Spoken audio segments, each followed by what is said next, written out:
Cette vidéo est également offerte en anglais, cantonais, mandarin, pendjabi, coréen et farsi. Toutes les descriptions sont sonores. Veuillez vous assurer d'activer le son. Je m'inquiète à propos de mon enfant.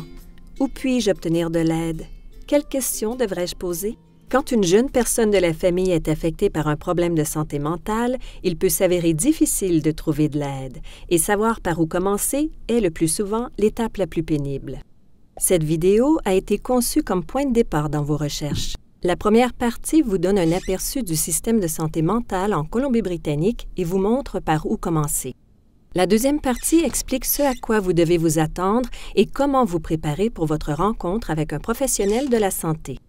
Maintenant, ouvrons cette première porte pour découvrir les démarches à suivre et les personnes à qui vous devez parler.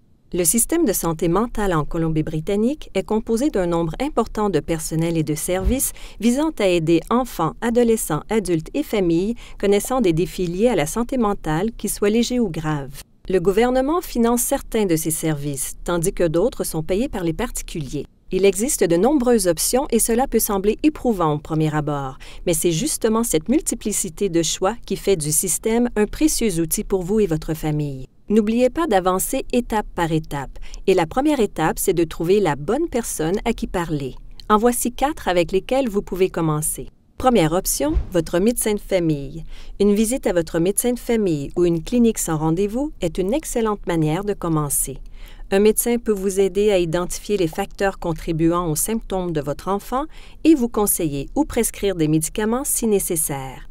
Un médecin peut également vous mettre en rapport avec des spécialistes en santé mentale. Toute visite à un médecin est couverte par l'assurance maladie du Medical Services Plan de la Colombie-Britannique tant que vous avez une carte de service de la province ou une carte de soins de santé. Deuxième option, l'enseignant de votre enfant ou conseiller scolaire. Les enseignants connaissent déjà votre enfant et ils peuvent être les premiers à remarquer ce qui se passe à l'école. Les enseignants et conseillers peuvent collaborer avec vous pour établir un plan qui aidera votre enfant à la fois à l'école mais aussi en dehors de l'école. Troisièmement, vous pouvez parler à un conseiller privé ou un psychologue. Ces spécialistes en santé mentale peuvent aider les enfants à exprimer leurs sentiments et à développer des façons saines de gérer leurs émotions. Ce service est le plus souvent payant, mais des conseils gratuits peuvent être offerts dans votre communauté ou votre lieu de travail. Une quatrième option est de visiter un centre de soins consacré à la santé mentale des enfants et des adolescents. Les services offerts se retrouvent dans plusieurs communautés à travers la province et font partie du Ministry of Children and Family Development. Ils fournissent gratuitement des soins et du soutien dans le domaine de la santé mentale pour les enfants âgés de moins de 18 ans. Pour trouver un bureau dans votre région, appelez le 811. Et n'oubliez pas que si jamais vous pensez que votre enfant peut se blesser ou faire du mal à quelqu'un d'autre, appelez le 911 ou amenez-le au service d'urgence d'un hôpital. Voilà quelques-uns des bons points de départ. Pour savoir à quoi s'attendre tout au long de ce processus, regardez la deuxième partie.